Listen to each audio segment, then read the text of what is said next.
भगवान श्री राम के साथ माता सीता का विवाह संस्कार पूर्ण हुआ और भरत जी के साथ मांडवी मैया का विवाह हुआ और उर्मिला का विवाह लक्ष्मण जी के साथ हुआ और सुतकीर्ति का विवाह शत्रुघ्न जी के साथ हुआ। गुरुदेव शिवरंजनी लोग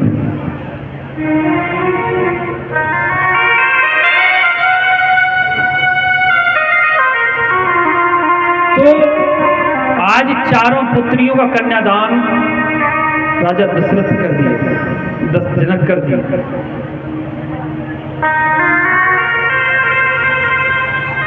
शास्त्र कहता है कि राजा जनक ने बारात को 3 महीने अपने दरवाजे पर रोक के रखा, 90 दिन तक, 3 महीने तक।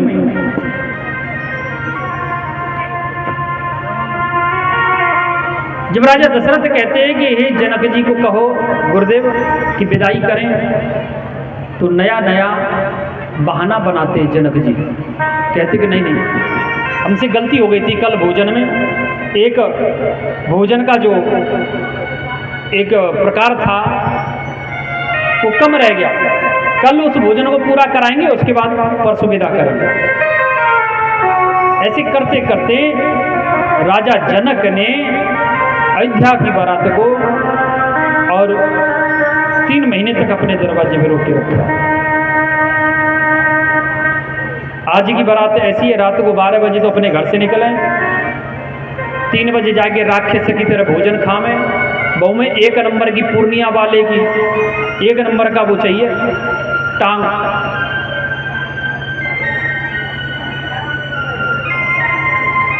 भूत की तरह जामे और जिंद की तरह आ जाए।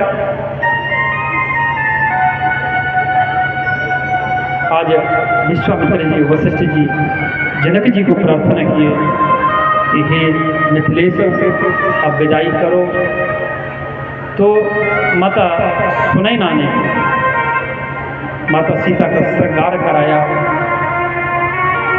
और माता सीता की विदाई की तैयारी होने लगी। राजा जनक ऐसी कोई वस्तु नहीं थी जो माता सीता को उपहार में नहीं दे रहे हो। दासी, दास, घोड़ा, हाथी, ऊंट, रथ, सोना, चांदी, वस्त्र, अन्न, अनेक अनेक वस्तु।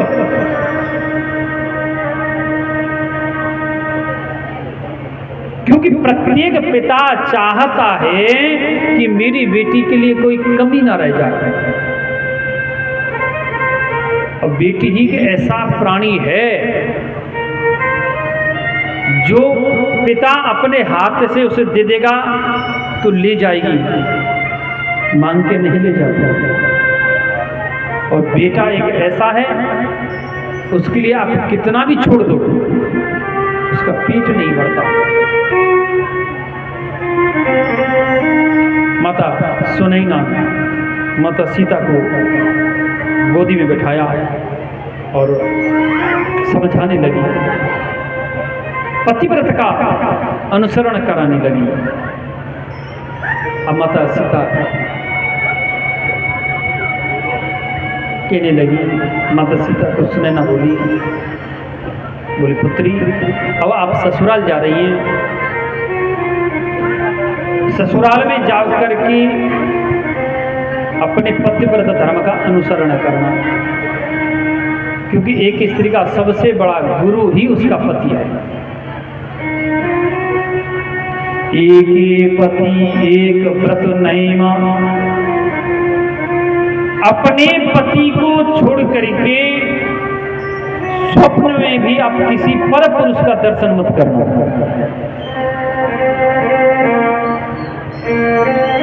अन्यथा स्त्री का पतिव्रत धर्म नष्ट हो जाता है।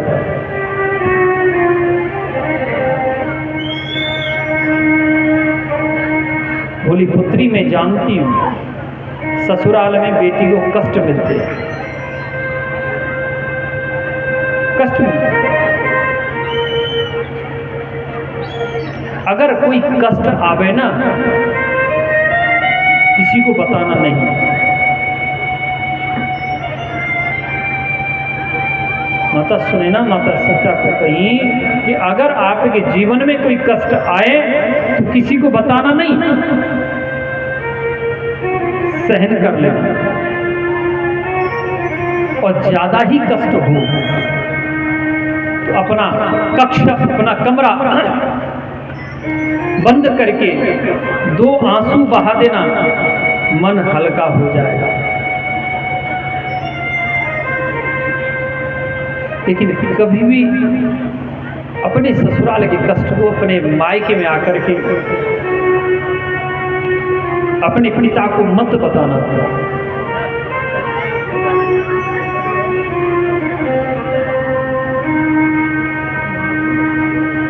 जो बेटी, ध्यान देना,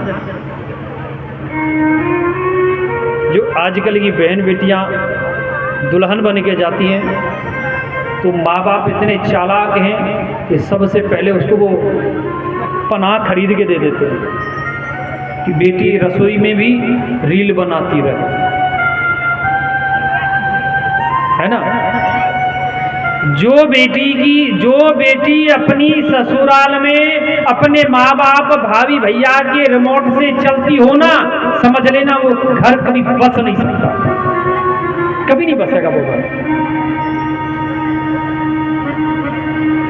जो माँ अपनी बेटी के घर रोज फोन करती हो, सुबह शाम, बेटी दामाद भैया मेहमान जी का कर रहे, समझ का कर रही, समझ का बना रही, का उठी का सोए की जगह का,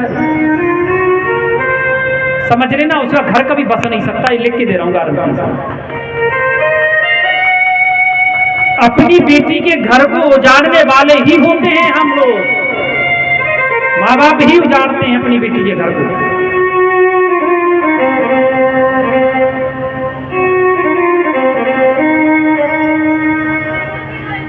पति पत्नी की किसी बात को लेके कुनमुन हो गई, झगड़ा हो गया थोड़ा मोड़ा, पुरुष है कोई बात नहीं, अगर गलती से वो मजाक में ही झापड़ मार दिया, चांटा मार दिया, छोटा सा चांटा तूफान बना करके बेटी अपनी मैया को, अपने भाभी भैया बाप को बता देगी, बोले पिताजी मुझे इन्होंने मारा है। पिताजी 2 3 4 आदमी लेके पंचायत लेके बैठे जाएगो, लास्ट में कोर्ट कचहरी जाएंगे, लड़की अपने घर और छोरा अपने घर।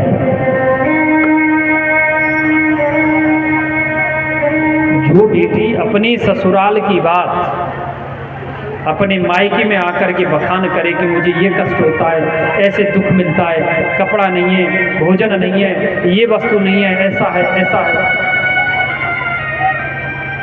या मायके की बात ससुराल में जाकर बताए, समझ लेना वो सुख नहीं पा सकती।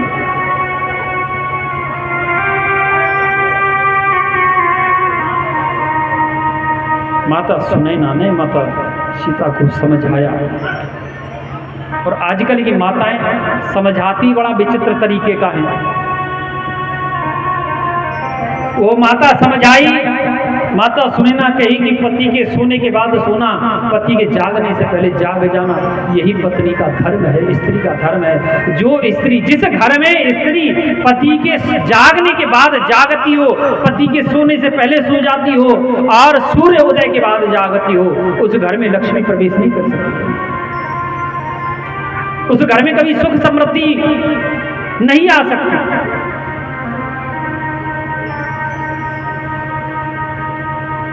जिस घर में माता बगैर स्नान किए भोजन बनाती हो, ध्यान दो, जिस घर में जो भी स्त्री या बहन या माता बगैर स्नान किए भोजन बनावे, बगैर स्नान किए रसोई में प्रवेश करे, और वो भी खुले मुंह से, खुले हुए सिर से अगर प्रवेश करे, समझ लेना उस घर से दरिद्रता महारानी कभी जा नहीं सकती और लक्ष्मी कभी आ नहीं सकती।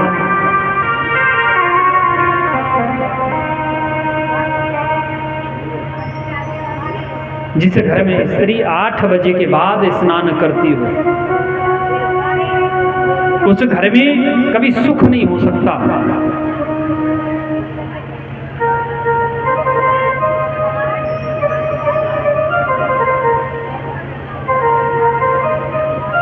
एक बात बताएं आपको,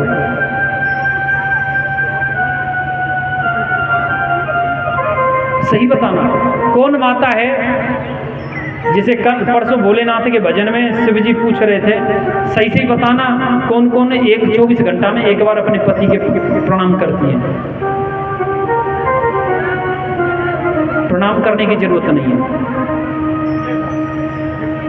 आप अपने पति के चरण दबाना प्रारंभ कर दो। पति देव यहाँ जिनके चरण कभी दबे नहीं होंगे ना, वो बड़े उत्साहित हो रहे होंगे आज, है ना? आप अपने पति के चरण 24 घंटा नहीं, 24 घंटा में एक बार में मात्र 5 मिनट दबाओ, 45 दिन दबा करके देखना, पता चल जाए।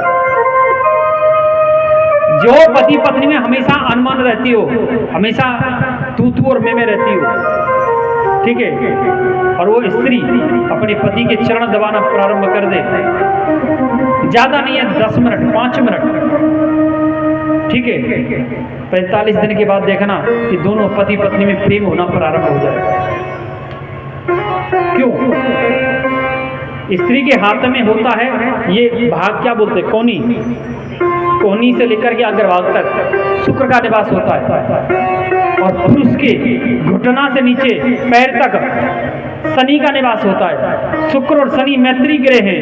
अगर ये दोनों जब एक जगह मिलेंगे तो मित्रता होती है, और जहां मित्रता होगी वहां खुशहाली होना निश्चित है।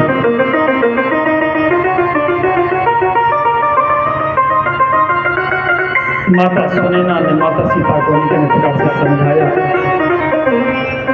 आज माता सुनैना से आशीर्वाद लेकर के तो जनक जी के कक्ष में गई कि अपने पिता से आशीर्वाद ले लूं, विदाई ले लूं।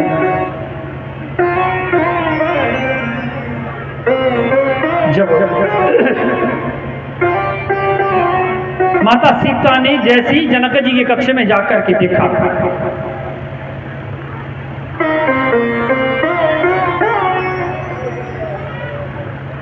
और देखा कि जनक जी जमीन में बैठे हुए हैं, दोनों घुटना को पकड़े, हाथ से हाथ के ऊपर सिर रखे रो रहे हैं, और जनक जी के माथे पे जैसे ही माता सीता ने सिर पे हाथ घुमाया, जैसे माँ अपने बेटा के सिर पे हाथ घुमा रही हो,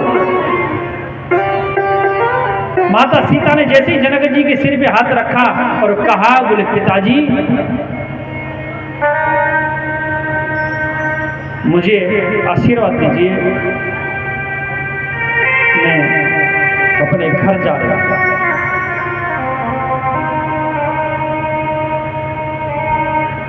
जब ये राजा जनक सुने तो उनसे रहा नहीं गया। राजा जनक जमीन से उठ खड़े हुए, ऐसे मैया सीता के गले से ऐसे लिपट गए जैसे मानो एक छोटा सा बालक अपनी मैया के गले से लिपट करके रोने प्रारंभ कर दिया हो। राजा जनक माता सीता के गले से लग करके रोने लगे। बोले जानकी, अगर मुझे पता होता कि बेटी की विदाई ऐसी करुणादायक होती है, ऐसी दुखदाई होती है, मैं तेरा विवाह नहीं करता, मैं तेरा विवाह नहीं करता। तो बेटियां जो होती है ना,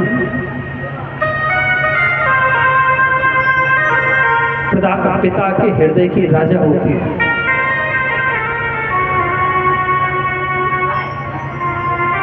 बेटा वो प्राणी है, पिता भोजन खाया कि नहीं खाया नहीं पूछेगा,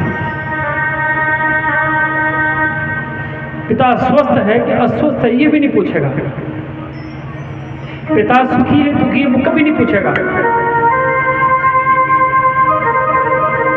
और बेटी वो प्राणी है, ससुराल में भी अगर होगी ना वहां अपने सुहाग के लिए प्रार्थना नहीं करती कि मेरा सुहाग जीवित रहे, यही प्रार्थना करती है कि मेरा पिता स्वस्थ रहे, पिता खुशी रहे।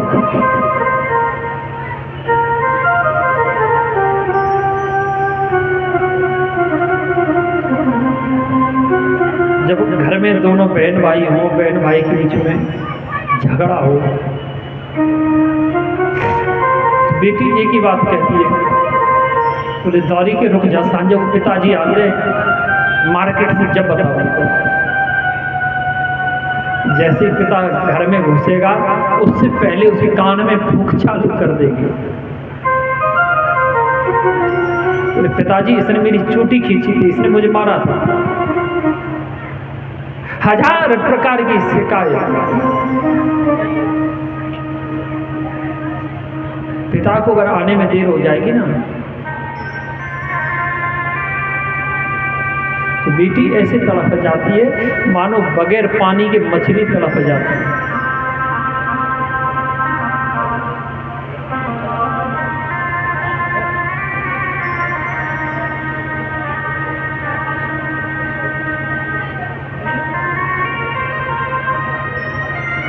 जब पिताजी थे,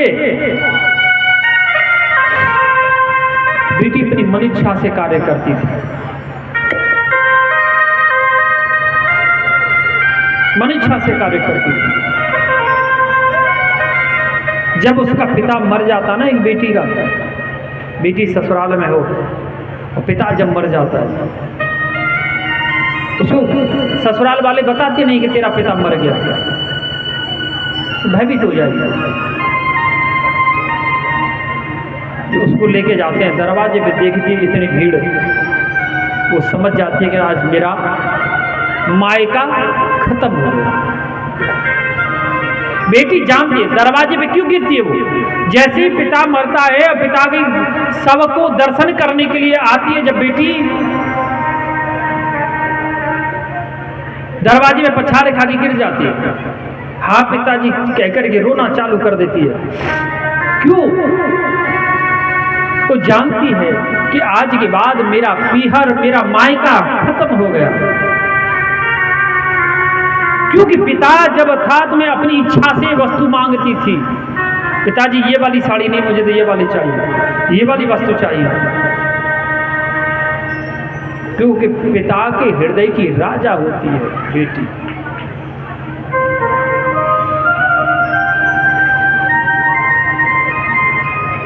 अब पिताजी नहीं है, वो जानती है कि मेरी माँ स्वेच्छाचारिणी नहीं हो सकती, क्योंकि वो भैया और भाभी के अधिकार में रहेगी। जैसे भैया और भाभी कहेंगे वैसा करेगी।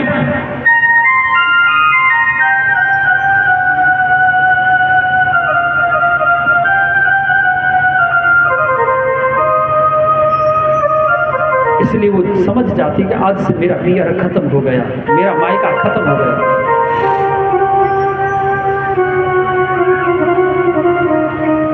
बेटी जो होती है ना, बेटी अपने पिता की अकाल मृत्यु को हरण करने वाली होती है। जो पिता अपने पुत्र के साथ भोजन करता है, वो पिता नरकगामी होता है। ध्यान देना। और जो पिता अपनी पुत्री के साथ भोजन करता है, वो पिता की आयु लंबी होती है। क्योंकि उसकी पुत्री के मुख में अग्नि है और वो पुत्री अपने पिता की अकाल मृत्यु को हरण करने वाली है। उसके पिता की कभी जल्दी से मृत्यु नहीं होगी।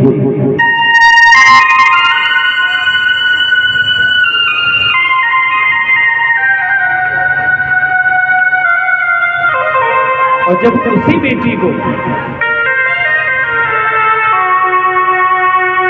ससुराल वाले कोई तो रस्सी से लटका देता है, कोई मिट्टी का तेल केरोसिन डाल देता है, आग लगा देता है, कोई आग लगा देता है उसको। कोई विष खाने तक मजबूर कर देता है, विष खाने तक उसको विवश कर देता है।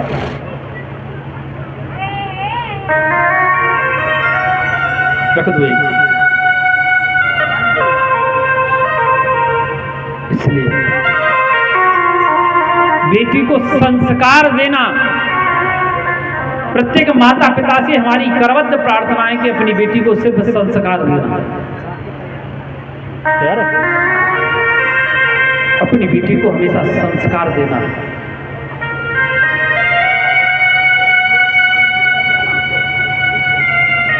जिस घर में बेटी का प्राकट्य नहीं होता ना, उस घर का कभी कल्याण नहीं होता। माता सीता की विदाई जब हुई तो राजा जनक दशरथ जी को प्रणाम किए, कहे कि बोले समधी, अगर मेरी बेटी से कोई गलती हो जाए ना तो उसको क्षमा कर देना। इधर राजा दशरथ कहे कि मैं अपने प्राण त्याग सकता हूँ, लेकिन अपनी पुत्री सीता को कष्ट नहीं होने दूंगा। ये मेरी पुत्र वधू नहीं है, ये मेरी पुत्री है। माता चारों दुल्हन को लेकर के राजा दशरथ अयोध्या पहुंचे। तीनों माताओं ने स्वागत किया। समय निकला